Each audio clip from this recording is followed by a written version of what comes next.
Namaste, Jai Bharat. Someone seemed to have made a remark that Bharat is very strong in its soft power. Now, what is soft power? We know soft copy and hard copy. We understand what is soft copy and hard copy. What is soft power? It's a very enigmatic term. Soft power is a power which is not visible, but we get things done other than through hard power. Hard power is explosions and other kinds of activities where you get things done. Soft power is that you're getting your things done, make things go your way without ever showing that you're making it happen. Maybe this is what people understand by soft power. I'm not trying to define. I don't know how far my understanding is correct, but possibly it should be. It should be near being correct. So soft power. Bharat has got such very powerful soft power. Many people think that way. I'm not naming because those who think that way mostly are our friends. So why should I take the names of them? The understanding remains understanding. You need to make a demonstration of it and don't be a lahori about it. Lahori is the one which makes such kind of noise meaning nothing and having nothing. Subtract base. So the soft power could be anything. Soft power could be making things happen without really physically being involved, and this can happen. This immense international political strategies, programs, plans, and things like that. We, of course, have soft power in one of our texts in Bharat, that is Tarkashastra. Arthashastra. Tarkashastra is a Nyaya philosophy. Arthashastra of Adi Chanakya. Chanakya is Chanakya because his father's name was Chanak. Son of Chanak is called as Chanakaputra, and then Chanakya. That's what the name is. His original name is Vishnugupta.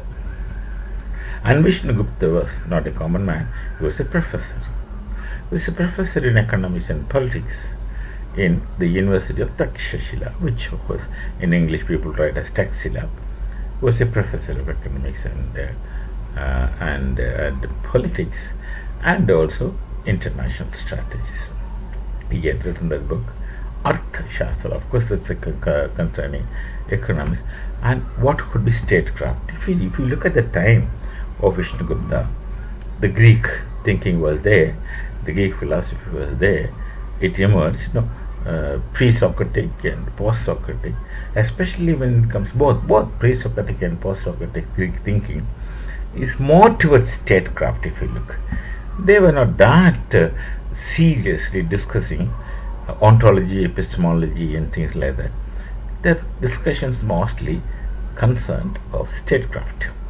Pythagoras is supposed to be a great statesman, and people they thought that Pythagoras is not a human being, not a human being, is a demigod. They have this concept of demigods. Of course, we also have got a concept of demigod in a different manner. We consider them as avatars.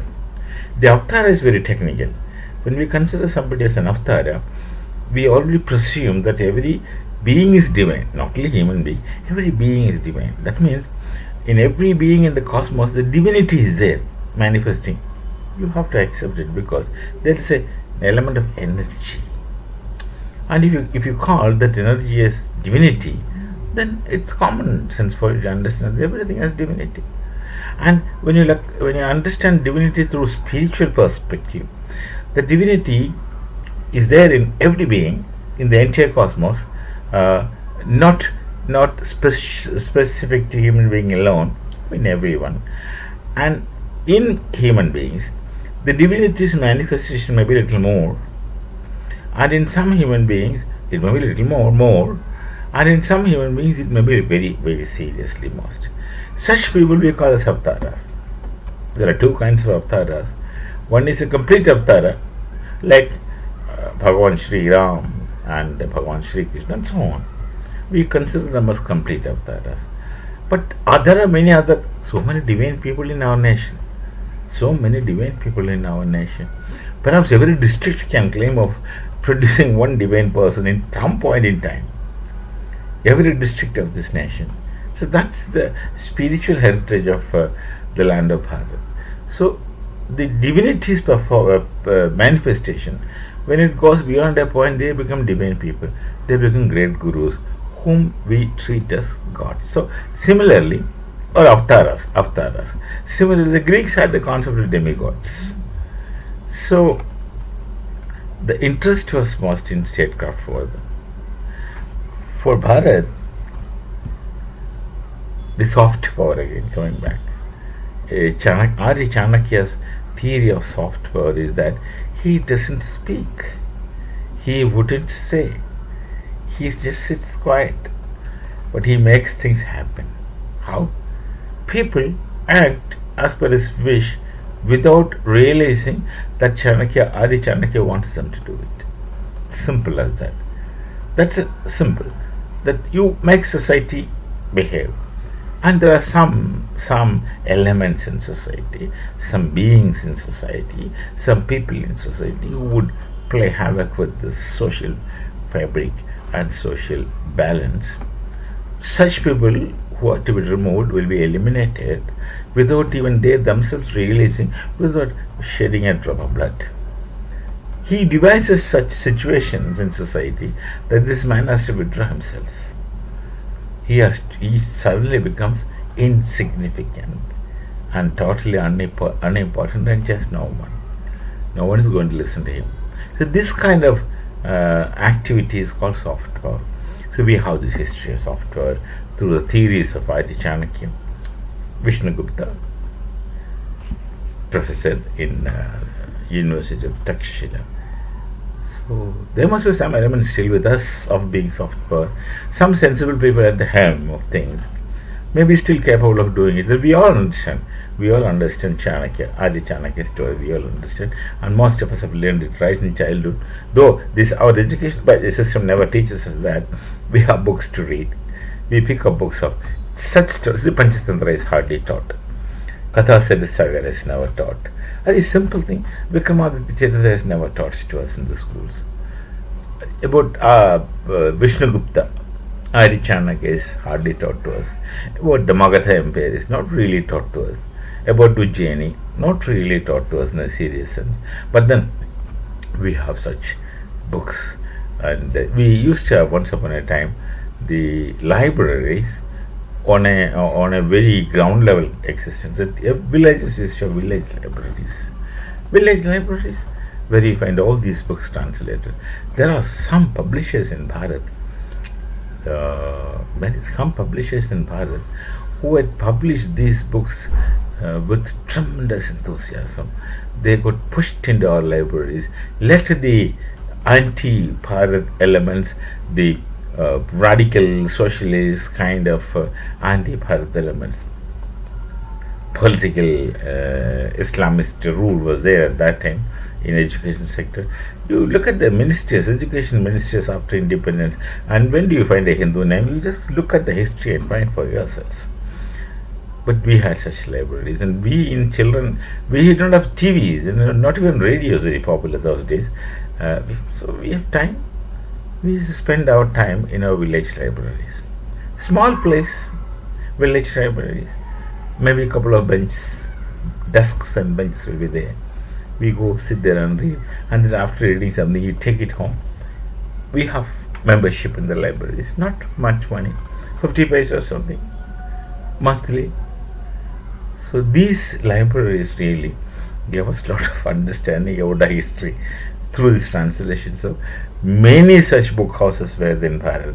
Many of them, some Gita publications, still there, still running. From then that time onwards, now they published such books, and cheap. They were present in the library. Their policy of brainwashing us through education got thwarted through such publishing agencies. Such many people. Gita publication just came to my mind. Great contribution they did to the nation, Bharat. They were not that great people, but then the contribution was definitely great, beyond measures. Great. So we had this. So all of us know such people. We know about Adi Chanakya. We know about Vishnugupta. We are very familiar with the strategies. That is soft power. We know about the soft power. We know about soft power. And many of the stories of kings, queens, such queens we had.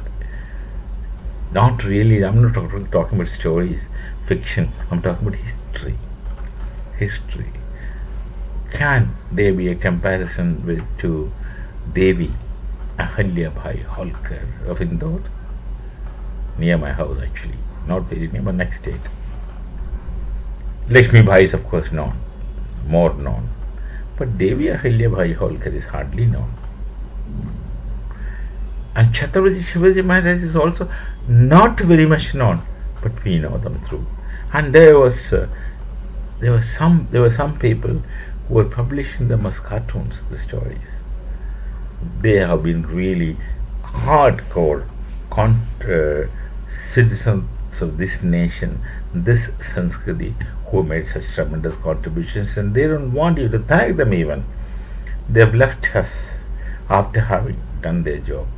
Panchatantra, then that tremendous book, Katha Sarit Savira. Okay, this story of the stories of Vikramaditya Charita Sangraha, the entire story.